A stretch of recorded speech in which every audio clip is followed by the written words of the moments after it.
laba sanadood kadib waxaanu safar ugu baxaynaa maamulada Puntland iyo Somaliland. Puntland xaalkeedu waa heedada u yaalow sahal. Puntland dhulkii udugu ilaa haatan may helin hoggaan u horseeda halkii la rabay. Puntland waxaa ku dhacay xaraash ba'an oo aan meel loo aabayeelin. Puntland dhinacaad ka eegtaba duruufo adag iyo dayac bay laheeti soconaysa. dekadii Boosaaso way maqan tahay. daryeel iyo dayactir lagu soo kordhiyay ma jiree dusha wali lagu xamaala. sidii baa gabanada muruqmaalka ah duruufaha ku gadaaman dekada awgeed wadnuhu ugu dhex istaagay. madaarkii badka ayuu yaala. biyihii badda jiriifyada shisheeye ayaa ciraabootiyay. ildu fara badan ayaa dhacay. inkastoo reer Puntland ay ka mid yihiin shucuubta Soomaaliya kuwooda qabka iyo ummadnimada la jaalka hase yeeshee waxba iyaga gacanta uguma jiraan. xigtaysiga boobka musuqmaasuqa nin jeclaysiga iyo dhiibtiyo hooqaado waxay kala mataan tahay Somaliland.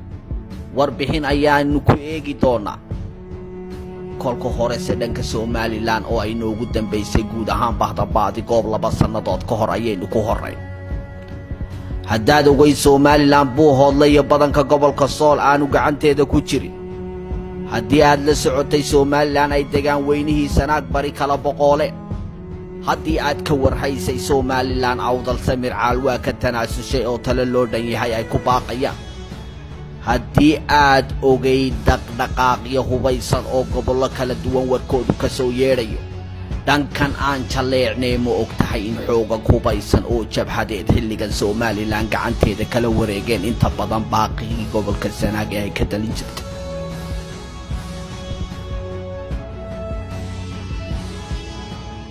dhulxeebeedka baaxadda leh ee gobolka Sanaag deegaanada Cal iyo Guban buuralayda silsilada Guules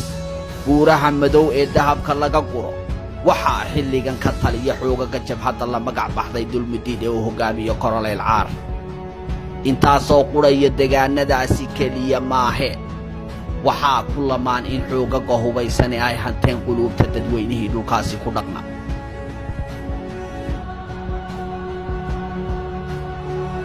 waaqaca meeshaasi ka jira maxaa ka runa maxaan ka ahayn. dhulka ay gacanta ku hayaan intuu leegyahay ma dhabbaa Somaliland tii aad ogeyd in qaybna madaxweyne biixi amarkeeda hayo qaybta kalena xoogagan hubaysan wax laga weydiiyo. waxay qayb ka yihiin weydiimahan iyo qaar kaleba kuwa idinka dhex guuxaya. sidaasi darteed si aynu uga jiba keenno xaska babdheh wixii ku jiraaba ha ka soo baxeen. waxaanu u xadhka xidhanay ka warkeenka wax kastoo dhanka Puntland iyo Somaliland ba ka jira. waxaanu ka duulay magaalada Ankara dabadeed Istanbul ilaa Addis Ababa ilaa Muqdisho Boosaaso. halkani waa gegida diyaaradaha ee magaalo ganacsiyeedda Soomaaliyeed ee Boosaaso. Boosaaso u hooyasho dabadeed lugta hore kumaanu hakane waa aan ka boqol. halkani waa dhabaha haygu soo dhicin. waxaynu sii jeexi doonaa dhulxeebeedka caanka. tani waa ceelaayo waynuse ku soo noqon. tanina waa magaalada Laasqoray. soo noqodka ayaynu soo mari maalmo dabadood. safarku inkastuu dheer yahay buur iyo bacaad ban iyo xeeb Cal iyo Guban dabooyin adag iyo togaga dhaadheer oo dhexdoodu tahay dhadhaaba shuban baynu sii jibaaxiye. hase yeeshee xoogaga ka taliya waa inaga warhayaan imaatinkeeda.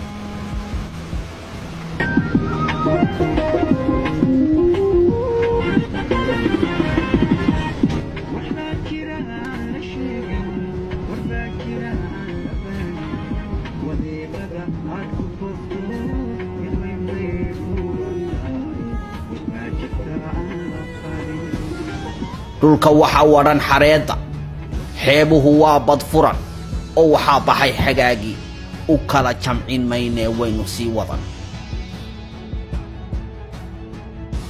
waxaa dumay habeenkii waynu se socon si aynu dhulka xeebta iyo gubanka intiisa badan u sii dhambal.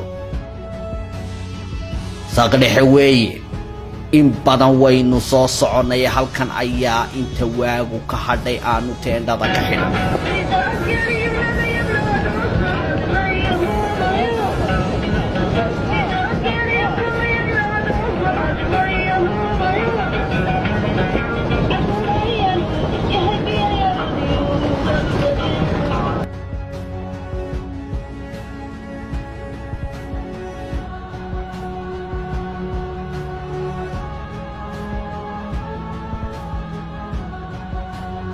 dhammaantiin subax wanaagsan socodku mar kale ayuu inoo bilaabay beegsiga ama taargetkeenna koowaad ee aynu beegsanaynaa waa in aynu soo taabanno fadhiisimada hore ee xoogagani gacanta ku hayaan oo 8 kilomitir u jira Ceerigaabo barnaamijka oo dhinacyo badan iyo xooga kala duwan xambaarsan kuma koobna xoogaga jabhadda dulmidiid iyagaynu se ku horeyn hayeeshe in yar aan sharaxaad ka bixiyo dhulkan aynu ilaa iyo haatan sii jibaaxayno waa buuraha kinsiga iyo qaniimada ugu badani ay ku duugan yihiin waa deegaanta khasaayinka ku duugan hanashadooda wadamada khaliijka carbeed ay ula habooca ugu tukubayaan waa dhulweynaha biyo la'aanta ka caagan ee caanka ku ah qulqulka durdurada biyood waa kaymaha jiqda ah ee meelaha qaarkood habeenkii iyo maalintu ay mataanaha yihiin waa hooygii xabkaha iyo faleenka hodanka ku ahaa waa dhul beereedka Soomaaliland ugu weyn ee waqtiyadii dawladii Jamhuuriyadda Soomaaliyeed ilaa iyo Muqdisho loo dhoofin jiray wax soo saarkiis Somaliland ku filayd ka hor intaan suuqa ganacsiga khudaarta Itoobiya loqoto loogu xulin waxaanu soo gaarnay taliska jabhadda gaar ahaan fadhiisinka guud ugu horeyn waa kan caare aminta oo casar liiqa safarka oo aad noogu dheera roobab mahiigaana oo iyana iminka dhibicdana saaray caawa halkan baynu u hoyan saaka waxaanu gudagalaynaa qaybaha iyo saldhigyada jabhadda halkan waxaa ku sugan boqolaal dhalinyaro oo intooda badan ardaydii dhammaysatay dugsiyada sare iyo jaamacadahaba ciidamada jiidan jooga waxay u kala qaybsan yihiin laba qaybood dadkii deegaanka oo jabhadda ku biiray oo hubkii rasaasta gacanta laga saaray iyo ciidamada deegaanka qardho loogu bilaabay tababarka kuwaasoo tababarkoodii halkan ku dhimaystay waana ciidanka sida weyn u diyaarsan waxayna degan yihiin taliska guud ee jabhadda oo ah halkan aynu haatan ku sugannahay ciidamada kale ee deegaanka ee jabhadda ku biiray oo dhisida iyo diyaarintoodu goob kasta ka socoto mid walba gaarkooda ayaynu u tegay waxaa intaasi wehelisa dhalinyaro iyaga loo tababaro hubka qaybihiisa kala gadisan gaar ahaan hubka waaweyn ugu horeyn waxaan taliyaha weydiisanay inuu noo ogolaado tegista deegaanada jabhaddu gacanta ku hayso iyo ciidamada ay tababaradu u socdaan iyo waliba inaanu duuban karno ciidamada meelahaasi ku sugan iyo kuwa gaarka ah ee taliska guud ku sugan ciidamada taliska guud ku sugan hal meel ayuu isugu geeyay waxaanuna ka qaadnay sawirro maadaama oo uu diiday taliyuhu inaanu wax muuqaala ka duubano sidoo kale wajiyadooda sawiran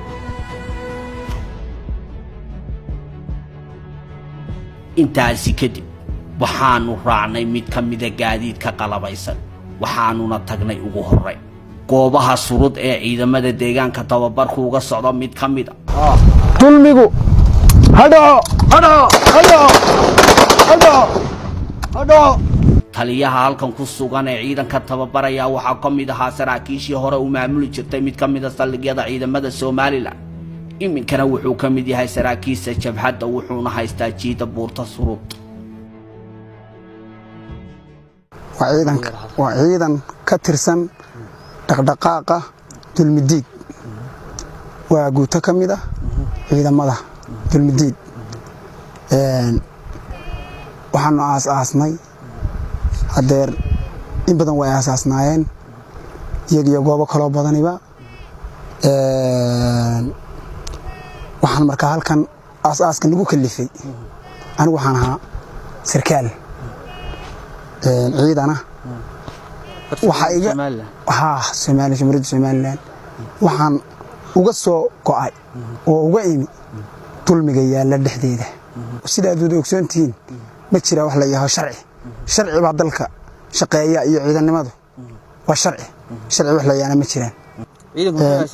waxay asaasan yihiin rididda taaquudka musabix halkani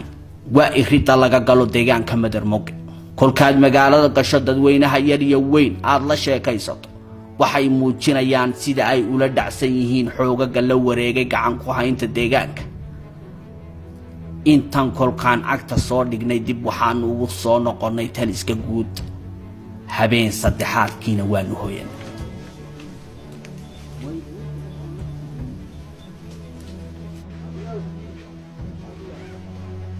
saaka intaynaan gudagalin safaradeenna kale iyo deegaanada ay gacanta jabhadu ku hayso waxaynu waqtigeena ku qaadan doonaa taliskooda guud waxaynu waraysiyo la yeelan doonaa saraakiisha jabhada balse marka hore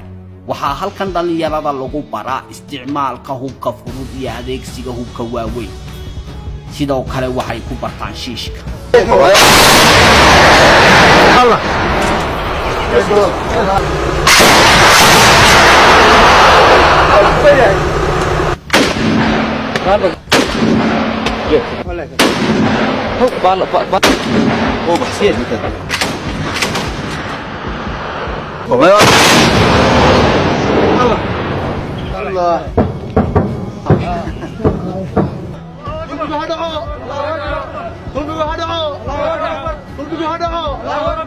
waxaa dareenkooda leh dhalinyaro wax baratay oo si weyn waalidkood ugu tabcay oo halkan ku sugan laakiin nasiib darro badweynta dulmigu ay sahayatay kuwaasi oo haatan kelmida jabhadda oo qaarkood ridayaasha hubka waaweyn tababar ugu jira bismillaahi raxmaani raxiim anigu waxaan ahaa ardaydii gobolka Sanaag wanka u gashay waxbarashadii markii dambena nasiib u heshay inay dugsiga Sheekh tagaan waxbarashadii dugsiga Sheekh markaan dhamaysanay anigu waxaan ahaa waqtigii xilligii uu haystay wasiir Cabdi Daahir wasaaradda xanaanada xoolaha waxaan ka helay shaqo muddo ka bacdi waa leega eriyay muddo badan markaan doondoonay shaqadii waxay noqotay ilmaan waraabsi markay ilmaan waraabsi noqotay waxaan ku biiray ururka dhaqdhaqaaqa ee sinaanta iyo cadaaladda oo hogaamiye Jaran Lacaare waayo wixii aad qalinkaaga ku weydeen in qorigii lagu xiro waa dalku maraya waxaa iyaduna xusuusteeda mudan qooma muweheshada salka ku haysa daayar halka ku sugan oo kamida daayartii 1988kii dawladnimadooda hoos joogay ahaa ardayda dabadeed dalkoodii laga dumiyay looguna bedelay tan iyo lama filaanta barraca u saartay 30 sannadood kadib wixii mustaqbal tiray waa ay hibanayaan halla maran kala sarraysiin mustaqbal ibeen aan dhammaad lahayn kadib hubka ayay qaateen halkan ayaanu qaarkood kula kulan anigu waxaan ahaa Cabdirasaaq dadkii 1988 waxaan ahaa arday baan ahaa standard 3 waxaan ahaa muraayadii la jabiyay ay jabiyeen jabhadii Asram way soo socotay jabhadii waxay dhashay inay ku dhawaaqdo Soomaaliland oo inay noqotay inay noqon hoosta ka xidhano waxa dhacday markii noqolka hoosta ka xidhanay innaga oo qol hoos inagu hadii badankeeda leeyahay gabigeeniba Soomaaliland ay noqonay inagu qolka yar in hoosta kaga jiro ba haddana waxa dhacday qolka hoostiisa inay ku heshiin weyn oo ka dilaa aynu ka si kala noqoto guruubo aynu si kala noqono hadii badankeeda leeyahay isla iscaburiyo dadkii hadii badankeeda leeyahay xiriir lagu rido hadii badankeeda ganacsiga xoog hadii badankeeda leeyahay ganacsiga laba qof loo xiro hadii dagaalkan soconaya wuxuu ka dhacayaa waa qolka hoostiisa qolkii waa jaban yahay qolkii maanta waa la jabsaday waxaanu leenahay cidda danaha gaarka ka eeganaysa shaashadan liidata ee Muuse Biixi waxaanu leenahay guruubadan ku jira waxaanu leenahay ka soo bax cidii hadii aad ka soo bixi weydaan cidii ku jirta waanu anaga ugu gelayno gacanteedu ugu tagayno ka soo saarayno waa la isweydiinaya 30 sano kadib wixii dhacay waxaanu anaga mustaqbalkayagii sida ku dhacay ubadkayagii ku barbaari maayo hadaan ku dhalay qolka hoostiisa ku barbaari maayo ubadkayaga waxaanu u diiwaan waxaanu leenahay hadii badankeeda ay u doonayna mustaqbalkooda qaadanayna waxaanu maanta u leexanaynaa danahayagii naga lumay dadka aanu deriskanahay gacmahaanu isqabsanaynaa talaanu isugu noqonaynaa tala midaysan baanu gelaynaa danahayagaanu tushanaynaa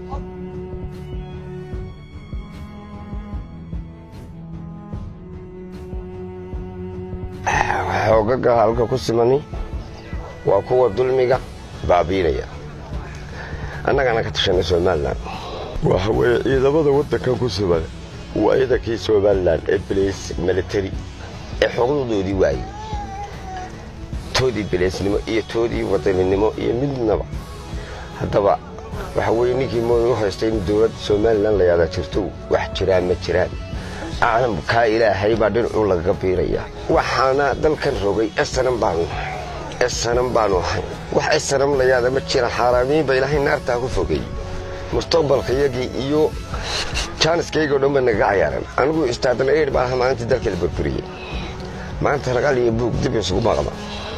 meelaan haysto meelaan joogo soo garmaayo intaasi kadib waxaanu waraysi la yeelanay taliyaha jabhadda Koroleyl Caar waxaanu kaloo iyagana la kulanay qaar ka mid ah saraakiisha asaaska jabhaddan aanu asaasay waxa weeye markii aan arkay dhibaatooyinka ka jira iyo cadaalad darrada ka jirta dalkan ay xukumaan labada nin Maxamed Kaahin iyo ninka la yiraahdo Musaabixi waxba laga qabanayn iyo dulmiga ka jira ayaanu asaasay jabhaddan waxaad ka mid ahayd ururka SNM dalkii la oran jiray Somali Great waxa kamid ahaydeen kuwii gacmahooda ku burburiyay ma ka shalaay santa natiijadeedii markay tan tahay bismillaahir rahmaanir rahiim maalinba waqti baa la joogaa maalinta jahadaydu waxay ahayd in la burburiyo dictatorka ninkan militariga wadanka haysta laakiin waxaan dib u xusuustaa 1969 markii la inqilaabay dalka Soomaaliya ee militarigu qabsaday waxa jirtay in Maxamed Siyaad Barre 3 sanadood markuu haystay caafimaadka iyo biyaha iyo waxbarashadaba ay fuul noqotay marka waxa la oran karaa qorshahan imika Somaliland إذا بتوبة وهايو وحلا لك ولا جو خسارة ولا رنكر مركب أنت قويفتين يقول كل سنة قلة حل يدور ديسيات برا وحلا ورشدو ورقة فصارة وحلا جمع سياقات فرا بدن دكتور ما يدقوا يفرهيد لاسقري ويفرهيد حوله هو كله في جرين قد سدير شادكم معلنا ودركتي وددي دركيسا وحبرشدي دركتي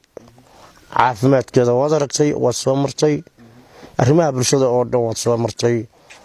waxa loo oran karaa waxyaabahan iminka iyo dawladnimada maanta lagu noolayo ee jirta Hargeysa gabalay ka masqayso taasna waxa weey leadershipka hogaaminaya ayuun baadee مسؤولية له. وطهي. dadka deegaanka aan soo aragnay oo ilaa iyo jiidaha ciidankaaga sugan yihiin dadka beeraleyda iyo kooxo dhaqatada baan kamarada la dultagnay waxay ka dhawaajinayeen xaaladda Soomaaliland 30 sanadood inaanay waxba la lahayn waxay kaloo ka dhawaajiyeen inay talo isugu noqon doonaan talada ay sheegayaan ay kaga arrinsanayaan kamid ahaanshaha Soomaaliland sidan ay tahay maanta say looga mid ahaan karo ka general ahaan iyo ka jabhad ahaanba ma la qabtaan aragtida dadweynaha halka ku dhaqan waayo dadkani waa dadkii la baxay ururka SNM ay kamid ahaayeen dadka lagu qiyaanayay xaaladan maanta jirta ay kamid yihiin dadka aan kaashanayno ay kamid yihiin bulshada dhulka ku dhaqan bay kamid yihiin markaan xaqiiqada ku sheego Cabdirasaaq ilaa gobolka Towdheer ilaa Sool iyo xuduudeeda ilaa gobolka Sanaag iyo xuduudiisa wax ka qabsoomay oo arrimaha bulshada ay ma jiraan marka la mowqif baanu nahay oo isku tiirsanahay isku mid baanu nahay iyaga iyo kuwa kale ee reer Towdheer reer Sool dadka qaar baa xiriir amniga duulaan ku yihiin idinku ma fiktan baatiin oo dad dulmi tirsanaya dulmi ka cararaya ciidamadaadu sama kuwa halka ka abaabultay baa mise ciidamo kula mid oo sida saraakiil oo ka soo goostay Soomaaliya bismillaahir rahmaanir rahiim markaan xaqiiqada ku sheego labada buu isku jira saraakiil kamida ururka SNM kamida dawladdiisa yabre oo xuquuqdoodii weeyay iyo kuwa kamida ciidamada labadaba waaliyo marka xaqiiqada dhabta ku sheego waxa weeye anagu ummadda ayaan briefing gareynaa ummaddaanu baftiinana in dulmiga laga baxo hor intaydan jabhadda aasaasin ma jireen miyaa weydeen hal kale maxay idin diideen boorar qaadataan mudaharaadaan gadoodaan oo dareeska rabtaan hal ka horeeya jabhadda miyaa weydeen bismillah cabdirasaaq halka markan dib adigu ugu noqdo adigu waxa tahay ninkii wadankan u dhifay maxaa ka saaray miyaad qayrin kari weyday miyaad hadli kari weyday maxaa adiga ka saaray taas waxay cadeynaysaa in meeshii dictatorkii la riday joogo oo aanu dahrada golay dadkii maxaa dadka loo xilxilay maxaa imanka suxufiyiinta loo xilay maxaa aqoonta loo xilaya qoori way ka farsan silsiladan golis ilaa xeeft wajiid intee leeg baad gacanta ku haysaa ciidankaaga xukumayn markaan xaqada ku sheego wadagtay dhulkood soo martay ilaa iyo laas qoray wixii ka sokeeya ilaa iyo xiis iyo mayr inta u dhaxaysa ilaa min dee bifnay ma sha Allah alxamdulillah ilaa iyo buraleyda qaantan qoyna xaaladan ka warramaaday wakiilka yihiin dadka deegaanka wakiilka yihiin jabhadda tirsatay mana dhexdhexaadiya taagantiin salaadiinta arintooda dadka mugdi baa kaga jira bismillah aan cadeeyo salaadiintu waxay ahaayeen salaadiin u dhalatay wadanka iyaga isxilqaamay qayb isxilqaanto alayeen boqol oo dawladda soo diratay way leeyihiin laakiin iminka waqtigan xaadirka lagu jiro waxba kama jiraan ka waran waxa jirta jabhad soo lagaga dhawaaqay sidoo kale awdal baa jabhadi ka jirta taadu waa tan oo ilaa jiida xeebta ma jirta waxa laaynayso leedahay jabhadahaas xaqada markaan ku sheego way jiraan waxa wax leel baan leeyahay waad og tahay baran ciidamadii gobolka Sanaag way goosteen maamulkii dhammaan uu goostay barani waxa ka tirsan tahay gobolka Sanaag halkay ku sugan tahay maanta waad og tahay kira kulmeel kaaysa Abdullaahi xiriir baan leenahay ka ciidan ahaan qolo siyaasiyiintana xiriir baan leenahay booramo kale salaadiinta boorame saraakiisha haysta ciidamada xiriir baan leenahay kuwa qaatimo waan leenahay xiriir isku xidhanahay kuwa kale oo iyana qorlugu jooga iyaga laftooda xiriir baan leenahay dhammaan jabhadaha wax laga xukumaa dulmidiid dadka deegaanka ee ku biiray xoogaga ciidamada jabhadda dulmidiid waxaa ka muuqata dareen ahaan inay si weyn ula dhacsan yihiin kamid ahaanshaha jabhadda iyo inay heleen fursad ay kaga dhiidhii karaan dulmi 30 jir ah oo huga la huwaday adeeralkan joogna waa Ashida waxay ka tirsan tahay gobol Sanaag horta anagu dalka laba talis baa maanta ka jira waa taliska Musabbix iyo taliska yaga haddana jabhadda anagu wax saxaafad la dhawarta marka hore ma taabano saxaafad ma arqaladayno ninka saxafiga waxaan nahnaa wadankaaga xor ku dhaxmaro waa soo dhaweynaa laakiin xaga Musabbix ha u gudbin waayo haduu gudbo waa xabs isagii baa laga dhaxbaaraya wax kale markaan dadka waxaan u sheegayaa dadweynaha wax dawlad la dhahaa haba yaraateen aan jirin caburin baa dalka jirta insha Allah laakiin waa laga bixi doonaa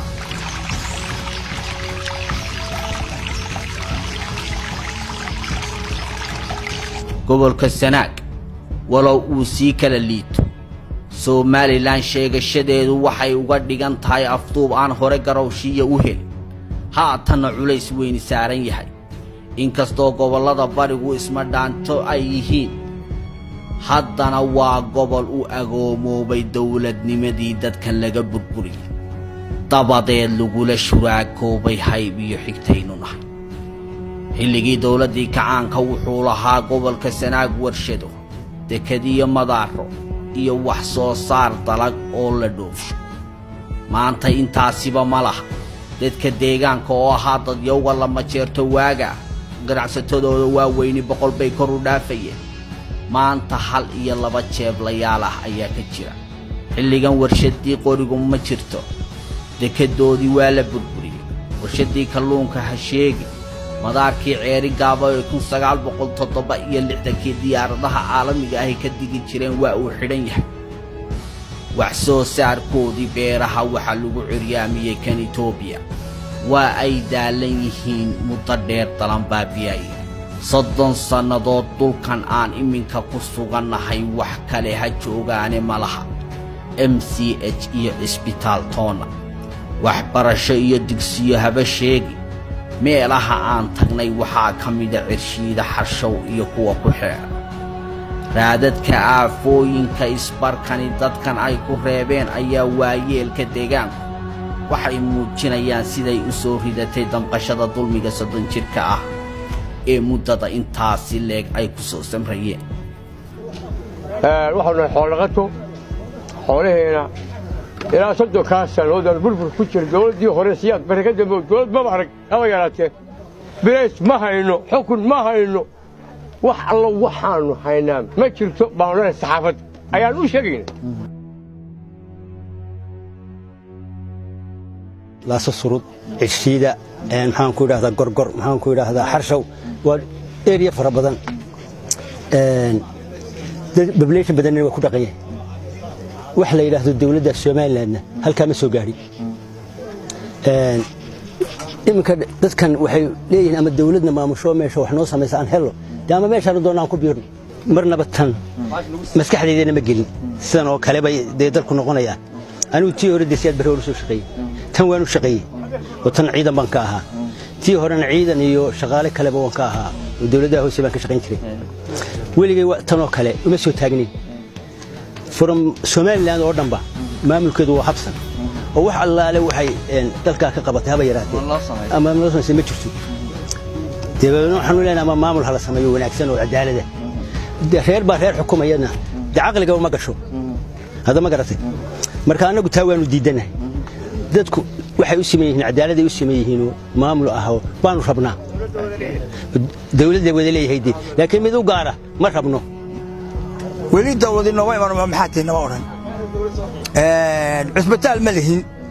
hadii alla ba ku roon yahay waxa laale wax dawlad lagu dasatay xagaafka anaga sameeysan oo xadxadana xitaa xagaafka mar qura ma eegin xitaa hada looma keeno waa naga xiyeen dadku wada kaxtay horta hadaa moodada kale wax kaxsanayn wax allaale dadku waa kicid marba waxa magacoodan caara meel jooga war waxa jooga 3 kun caara jooga 3 kun caara meel jooga 3 kun hada ma garatay oo kacay ma rabaan inay dooyo wax ka dagaalama waxa ma doonayaan cadaalad bay waayeen way iska markaasay warsan yalla hadda waxay leeyihiin war ma wax baynu weerarnaa war ma dalkeena baynu ka gubnaa war sidaynu yaalla hadii odayaal la soo diro wax laga aqbalo xoqaal wax laga aqbalo horta waxa la wax la aqbalaa ma jiraan anagu waxaan joognaa meel geesta oo aanu waxaan doono ka yeeli karo geesta baan joognaa Soomaaliland anigu waxaan qabay ma tooyisa ubadkoodu waxna ma qoraan waxna ma akhriyaan inta 25 jir u weyn yahay ee qoriga qaadatay waxa ka sii mustaqbal liita 5 jir iyo 10 jirada aan rajo lahayn hooyooyinka dhalayda ah tan tuulada iyo geed hoostii ku umuli kari weyda waxay u dhimataa iyada iyo ilmaheeduba umul aroon waa beeraley oo wax soo saarkoodu ma haysto suuq waxay qirayaan inay rubuc qarniga aan Soomaaliland irbadunu gelin xilliganna ay u horseeday colaado iyo inay buurahooda hubka ku garaacdo waxay sheegeen tala inay ka gaadhaan kamid ahaanshaha Soomaaliland inay ku hawlan yihiin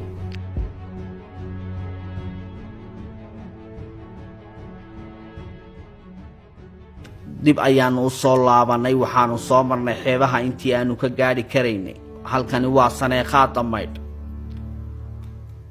halkanina waa gadhka geelweyto oo ah halka ugu dambaysa ee jabhadu fadhiisinka ku leedahay abaanduulaha jabhada oo kamid ah dhalinyaradii koorsooyinka ciidan dalka dibadiisa u tagay ilaa heerka labaad soo dhamaystay dabadeed la duudsiyay dibadana u baxay ayaa halkan kula kulanay halkani waa laas qoray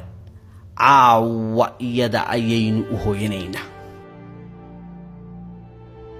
waxaa baryay waagi laas qoray 30 sannadood ee Somaliland sheeganaysa ma jirto haba yaraatee wax loo qabtay yaanba loo qabanay ballanqaad been ah ayaa ishaasi u yeelay hooyadii kalluunku waxay ahayd tuil daran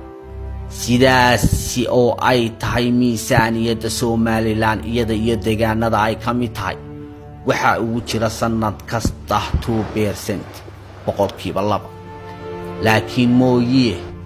bal dib aanu celino taariikhda 5 sannadood ka hor halkan yaa yimi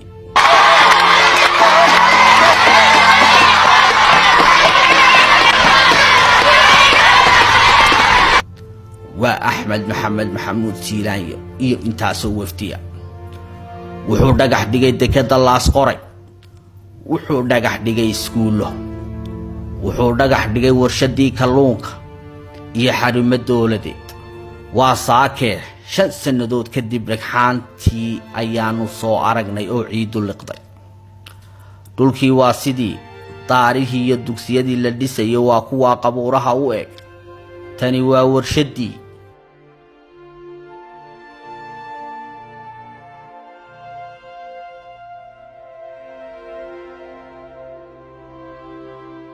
tanna waa dekadii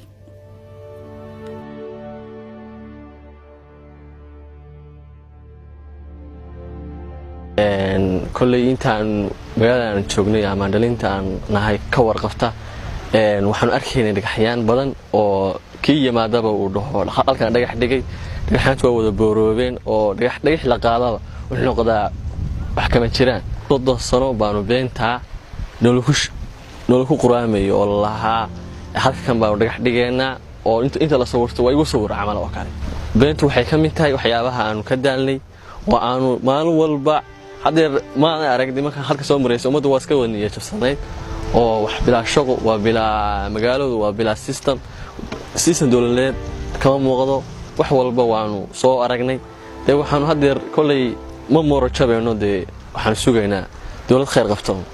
عيلايا أيانو صو أركنا إيانا أو كميدا دولك Somaliland شيءات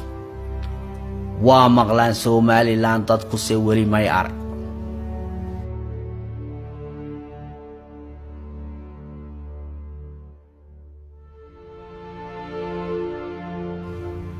daawadaya boosaaso ayaanu ku soo noqonay maalmo ayaanu waqti ku qaadanay iyada war ayaanu idinka haynaa hayeeshee barnaamijka boosaaso xiisihiisa leh waqti ayuu qaadan doonaa waana inoo iyo is arag maqalkeena dambe